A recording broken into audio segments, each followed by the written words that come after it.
بسم الله الرحمن الرحيم. شكرا السيدة الرئيسة والسادة الفاضلة من البغاري على ترأسها هذه الجلسة العلمية. بداية نود نشكر جمعية جذور للفن والثقافة على دعوتها الكريمة للمشاركة في هذه الندوة الدولية حول موغادور في الكتابات الإسبانية والبرتغالية والمغربية ما بين القرنين 16 و20 ميلادي. إنها فرصة للقاء مع ثلة من الباحثين في حقل الدراسات التاريخية داخل المغرب وخارجه لتبادل النقاش العلمي الأكاديمي حول حضور مدينة الصويرة في الأستغرافية الأوروبية والمغربية. وسأحاول في هذه المداخلة إبراز الحضور القنصلي الأوروبي بالمدينة من خلال الأرشيف المخزني. وستكون محاور هذه المداخلة حول إبراز الأبعاد الدبلوماسية لمدينة الصويرة منذ تأسيسها على يد السلطان سيدي محمد بن عبد الله من خلال المراسلات المخزنية بين القنصليات الأوروبية الممثلة بالمدينة وسلاطين العصر العلوي. سأحاول أن أبرز أولا في محور أول السياق التاريخي للحضور القنصلي لمدينة الصويرة. إذا عندما نشاهد هذه البعثات القنصلية المتواجدة اليوم داخل أسوار المدينة العتيقة نطرح السؤال: أين جاء وما هو السياق الذي جاءت به هذه القنصليات؟ فكما هو معلوم مؤسس هذه المدينة أو الذي بنى مرسى هذه المدينة هو السلطان سيدي محمد بن عبد الله. أعطى أهمية كبيرة للتجارة مع أوروبا خلال القرن الثامن عشر بعد سنه لسياسة الانفتاح مع القوى الأوروبية وعقده معاهدات تجارية مع العديد من الدول الأوروبية. وأسس مرسى الصويرة لهدف تركيز الأنشطة التجارية بين المغرب وأوروبا لكونه أدرك الظرفية الدولية. إذا ما يميز سياسة السلطان سيدي محمد أنه أدرك الظرفية الدولية، أدرك هذا التوغل الأوروبي الذي بدأ خلال مرحلة الاختلال التوازن بين العلاقات المغربية الأوروبية. إذا كان هناك توازن في العلاقات في العهد الإمبراطوري الإمبراطورية الموحدية والمرابطين، ولكن بداية من القرن الثامن عشر هناك اختلال التوازن. إذا السلطان سيدي محمد بن عبد الله أدرك الظرفية الدولية المرتبطة أساساً باكتساح القوى الأوروبية للعديد من مناطق العالم للتحكم في محاور التجارة الأطلنطية والمتوسطية، خصوصاً بعد عقد مؤتمر فيينا على ما أعتقد الذي شكل بمثابة مرحلة جديدة في هذا التوغل، خصوصاً بعد تبني هذه الاتفاقية محاربة قراصنة العالم الإسلامي ومن بينها المغرب. وأغلق السلطان سيدي محمد بن عبد الله ميناء أكادير. نتحدث عن هذه المرحلة لكبح أي محاولات أوروبية للتوغل بالجنوب المغربي، وعوضه بميناء الصويرة. هذه من بين التساؤلات الكبرى التي تطرح على المؤرخين: لماذا أغلق السلطان ميناء أكادير وفتح ميناء الصويرة أمام التجارة الدولية والتجارة الأطلنطية التي ظلت منذ تأسيسها بوابة المغرب التجارية نحو أوروبا وإفريقيا جنوب الصحراء عبر أكادير ونولمطة هي أكادير هي قلميم وتندوف وتجاكانت وطومبوكتو وبلاد الشنقيط. إذا تلاحظ هنا أن مدينة الصويرة خلال المرحلة كان لها عمق إفريقي في إطار الدور الذي لعبه ميناء هذه المدينة. وساهم تواجد البعثات القنصلية في جعل المدينة عاصمة دبلوماسية للمغرب في بداية تأسيسها وازدهار معاملتها التجارية إلى التخطيط المحكم للمظاهر العمرانية للمدينة من حيث أهمية الميناء والتحصينات العسكرية والمرافق الاجتماعية والدينية، وهو الموضوع الذي اشتغلت عليه الأستاذة من البغاري في أطروحتها لنيل شهادة دكتوراه الدولة حول مدينة الصويرة موغادور دراسة تراثية. إذن يمكن إبراز في هذه المرحلة الأهداف التي أسست من أجلها مدينة الصويرة في النقاط التالية: الدوافع السياسية هو رغبة السلطان في حصر التواجد الأوروبي في ميناء الصويرة وإغلاق ميناء أكادير بالقضاء على ثورة الطالب صالح الحائي ما بين 1951 و 1955 الذي استولى على ميناء أكادير وتجارته، خصوصا أن تخوف السلطات المخزنية هناك تخوفت من حصول القبائل على السلاح عبر بوابة ميناء أكادير، لأن كانت هناك انتفاضات وثورات للقبائل نتيجة الضغط الجبائي الذي كان يمارسه القياد الذين حكموا هذه المناطق. ثم هناك الدافع السياسي وهناك الدوافع الاقتصادية. فعقد السلطان سيدي محمد بن عبد الله العديد من المعاهدات مع القوى الأوروبية لحصر مجال تعاملهم التجاري مع المخزن للحد من توغلاتهم نحو قبائل الجنوب المغربي وشملت هذه المعاهدات الدول التالية. هذا الذي يهمنا. نتحدث هنا عن اتفاقية مع الدنمارك سنة 1757، اتفاقية مع السويد 1763، مع انجلترا 1760، اسبانيا 1760 كذلك، فرنسا 1767، البرتغال 1773، مع هولندا 1777، معاهدة صلح مع النمسا 1784، مع الولايات المتحدة الأمريكية 1786، مع البندقية 1756. وبالتالي فهذه الاتفاقيات والمعاهدات أسهمت في تركيز الحضور القنصلي الأوروبي بمدينة الصويرة، حيث سعى المخزن من خلالها إلى مراقبة التجارة الأوروبية والتحكم في مواردها الجبائية. وبالمقابل وضع السلطان سيدي محمد بن عبد الله لبنة انفتاح المدينة على محيطها الأطلنطي، حيث ذكر الغزال. أنا تحدث ربما سيدي حسن الأستاذ حسن تحدث عن أهمية هذه الشخصية ككاتب للسلطان، أن السلطان سيدي محمد بن عبد الله كان مولعا بشؤون البحر، وبنى أسطولا حربيا لتحصين الميناء من أي محاولات أوروبية لاختراقه. هنا نشكر وزارة الثقافة التي فتحت بمجهودات الأستاذ أمين المغاري الدار السعيدة، هي واحد البنايه التي كان يجلس فيها السلطان ويراقب هذه التحركات ديال الانشطه التجاريه. وهذا يعبر فعلا عن ان السلطان كانت لديه هواجس يعني الازدهار التجاري لهذه المدينه. وعمل على اعمار المدينه وتجهيز وتهجير القبائل السوس الى الاستقرار بالمرسى. اذا قضيه التهجير ليست سلبيه ولكن كانت ايجابيه، لان السلطان في الجزيره المغربيه قام بتهجير هذه القبائل التي كانت تتمرد على السلطه المخزنيه، ويقوم بترحيلها الى المدينه لضمان امنها والى غير ذلك. نتحدث عن اسره توف العز التفراوتيه، التي تعتبر أول أسرة حسب دين الشرط التي أدخلت المطحنة إلى المدينة، يعني في القرن بداية القرن التاسع عشر. هناك أهل أكادير، أنا سمي بها الأكادير، هو هذا الحي هنا. كاين أهل مسكينة ونقل بنو عنتر إلى الصويرة، كما أسس نواة نخبة من الجنود والقيادات العسكريه لحمايه المدينه. جيش عبيد البخاري كان هنا، في ربما حتى الموسيقى القناويه ترجع على هذا البعد الافريقي. اسره الدائره التي كانت تتولى الحاحيه التي كانت تتولى طبجيه صقاله المدينه، والاستاذ امين المغاري اعترض على وثائق مهمه من خلال اتصالها مع هذه الاسره، وبينت الاهميه التي تلعب هذه الاسره. ثم كما قالت لي الاستاذ امين المغاري ان المدينه وصفها عبد الله العروي بالمغرب المصغر. على ما أعتقد، لا أدري مصدر الأستاذ من في نقاشته دائما أستاذ نتقاسم الهم الثقافي وكذلك التراثي لهذه المدينة، وصفها المغرب بالمغربي المصغر الذي يجمع واحد الإثنيات مختلفة. وهذا التعدد الثقافي الإثني الاجتماعي أعطى لهذه المدينة واحد فسيفساء أثرت إيجابا في تاريخ هذه المدينة. إذا هذا فيما يخص السياق ديال الحضور القنصلي. المحور الثاني سأحاول أن نبرز فيه الحضور القنصلي الأوروبي بالصورة من خلال المراسلات المخزنية.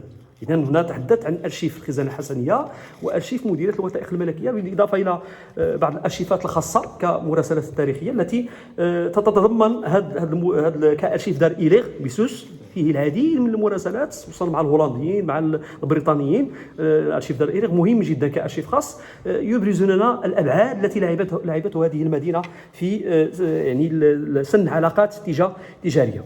إذا بنيت بمدينة الصويرة العديد من القنصليات الأوروبية، وارتبط تواجدها بحماية الرعايا والتجار الأوروبيين والدور التجارية الممثلة بمدينة الصويرة. وجاء تأسيسها بناء على ما جاء في هذه الاتفاقيات والمعاهدات المبرمة بين سلاطين الدولة العلوية والقوى الأوروبية، حيث بنت فرنسا قنصليتها بالمدينة. المعهد الفرنسي حاليا، المعهد الفرنسي كان شهدت القنصليه الفرنسيه زياره شارل دو فوكو من 1884 1885 واستقبله القنصل الفرنسي. هذا الحدث ربما تم التاريخ له في لوحه في المعهد الفرنسي. هناك القنصليه الالمانيه كذلك في درب اكادير، على ما اعتقد ربما هناك غموض في مقر تحديد القنصليه الالمانيه. لماذا القنصليه الالمانيه والقنصليه الفرنسيه في نفس المكان؟ هنا أفسره، هنا اشتغلت على هذا الورش، أفسره بالصراع الألماني الفرنسي الذي كان آنذاك يعني منذ 1871 إلى نهاية الحرب العالمية الأولى. الهولندية، هناك الصفة البرازيلية النمساوية الهنغارية لديهم مراسلات عثرت عليها من خلال أسرة آل بيروك بيقولميم. نتحدث عن هذه المراسلات بين السفاره القنصليه النمساويه الهنغوريه بالصويره مع اسره البيروك. البيروك بيقول ميم التي كانت تضمن هذا الامن ديال التواجد ديال القوافل التجاريه، وكلفها المخزن من خلال توليها لقياده هذه قبائل تكنا.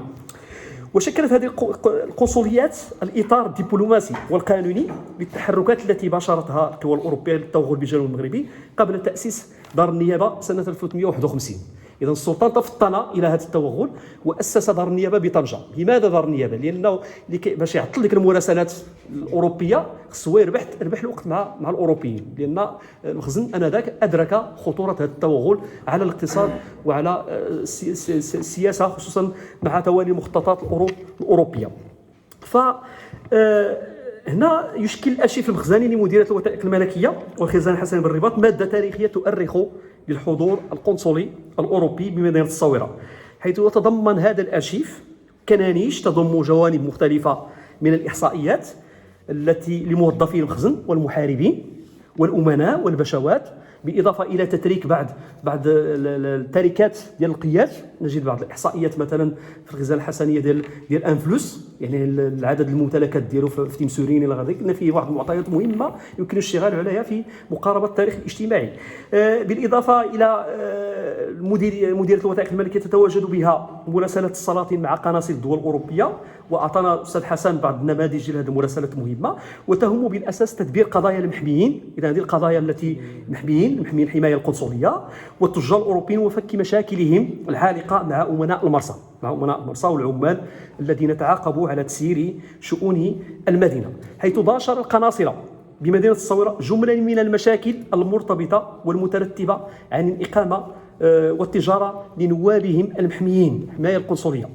ونستحضر هنا النفوذ السياسي والدبلوماسي للقنصل الانجليزي جون دراموند هاي، ذكره الاستاذ حسن كذلك، نتقاسم من كثير من المعطيات، الذي دافع عن الشركات الانجليزيه التي كانت لها تمثيليات بمدينه الصويره مثل شركه مانشستر، يعني كانت تنشط بشكل كبير في ميناء الصويره، وربما هي التي يرجع لها السبب في ادخال الشاي من الهند الى مدينه الصويره. وهذه الشركات البريطانيه كان لها واحد الدور اساسي، والشاي انذاك كان نخبويا، يعني في فتره القرن التاسع عشر، يعني هذه الاسر القياديه التي كان الشاي يعني مشروبا نخبويا. واثيرت قضايا مماطله القضاء المخزني المحلي، لان هناك اختلاف بين قضاء القنصليات القوى الاوروبيه والقضاء المخزني المحلي في فصل دعاوي مستخدمي القنصليات من طرف القناصله، وهو ما جاء في العديد من المراسلات المخزنيه بارشيف مديريه الوثائق الملكيه كالمشاكل الناجمه عن تعشير الابواب من الاسعار وحجز البضائع. وكما اسس الدنماركيون كومبانيه البيع والشراء بدعم مباشر من قنصليتهم بمدينه الصويره. فحظي القناصل بالصويره بمكانه اعتباريه، حيث منح السلطان سيدي محمد بن عبد الله ظهيرا للقنصل بلونت، وهو بمثابة امتياز حظي به لدى المخزن عن باقي القناصل الدول الأوروبية الممثلة بالمدينة. نجد في أرشيف مديرية الوثائق الملكية مراسلات أخرى تهم الشأن القنصلي الأوروبي بالمدينة، كرسالة محمد بن عبد الرحمن بن نونة إلى السلطان مولاي سليمان بشأن طلب خليفة القنصل الإنجليز المتعلق ببناء بيت فوقي من ديار المخزن اليهودي داوود الزعفراني، وطلب مساعدته في ذلك. وكذلك نجد امتداد توغل هذه القنصليات الأوروبية إلى المحيط القبلي لمدينة الصويرة، باعتبار أن هناك الدور ديال القناصلة في معالجة المشاكل ديال الأوروبيين في مرسى المدينة. ونجد كذلك امتداد هذه القنصليات إلى المحيط القبلي لمدينة الصويرة، حيث ندد المخزن بمخالطة الإنجليز محميين من قبيلة دوغرد. نجد هنا بعض المراسلات، إذن لأن المحميين يعني الإنجليز قاموا بمخالطة، يعني واحد الشركة بينهم وبين القبائل، وهذا اسهم بشكل كبير في توطد العلاقات المخزن مع الانجليز، لانه يعتبر بمثابه توغل وتدخل في شؤون المخزن، خصوصا في رعايا المخزن. وكما دخل الالمان، هذه ملاحظه لابد ان نركز عليها، دخل الالمان في علاقات مع الاسره الجلوليه بتمنها التي منحتها امتياز الحمايه القنصليه. هذه ملاحظه لابد ان نركز عليها، لان القائد الاسره الجلوليه السلطان عبد الرحمن الجلولي في بدايه الحمايه سنه 1912 يعني تم تداول قضيته في البرلمان الالماني، يعني كان لماذا؟ لأن كان الجلولي بمثابة صدمة من الحضور الألماني في سوس، لأن كانت الأسرة الجلولية لها زوج. والحماية القنصلية الألمانية للأسرة الجلولية بهذه المدينة كان يعتبر من بين المظاهر يعني إقحام هذه الأسر القيادية في الصراعات التي كانت قائمة خصوصا بين ألمانيا وفرنسا. ويأتي ذلك في إطار كما قلت الصراع الألماني الفرنسي حول المغرب، حيث استوعب الألمان مكانة الجلوليين بأكادير الذي ظل محط أطماع الألمان باعتبار أكادير بوابة سوس والجنوب المغربي. إذا كخلاصات فقط، إن هناك مجموعة من القضايا التي تتضمنها هذه المراسلات يعني التاريخية. كخلاصات هنا نستحضر أهمية الحضور القنصلي في إبراز البعد الدبلوماسي لهذه المدينة أو لهذه القلعة العلوية كما يقال. أولا أهمية ترميم القنصليات الأوروبية بالمدينة. هنا أتمن ترميم قنصلية الدنمارك، وهذا سيعطي أبعاد أخرى لهذه الذاكرة التاريخية المشتركة بين مدينة الصويرة وبين البلدان الممثلة في خصوصا هنا تحدث عن السفارة القنصلية الهولندية، كاين المركز الثقافي الهولندي في الرباط، ممكن أن يساهم في خلق شراكة من أجل ترميم هذه المعلمة. هناك القنصلية الألمانية إلى غير ذلك من هذه البعثات. ثم نقطة أخيرة كتوصية أعتبرها بمثابة التوصية لأعضاء جمعية الجذور مشكورين، هي أهمية هذا الأرشيف الدبلوماسي وخلق ربما فضاء أو مركز لما لا في بيت الذاكرة من أجل الاعتناء بأرشيف مدينة الصويرة، من أجل إتاحة الفرصة للباحثين للنبش في تاريخ الدولي لهذه المدينة التي كان لها حضور وازن في العلاقات الدولية للمغرب. شكرا أستاذة. شكرا على حسن إصغائكم.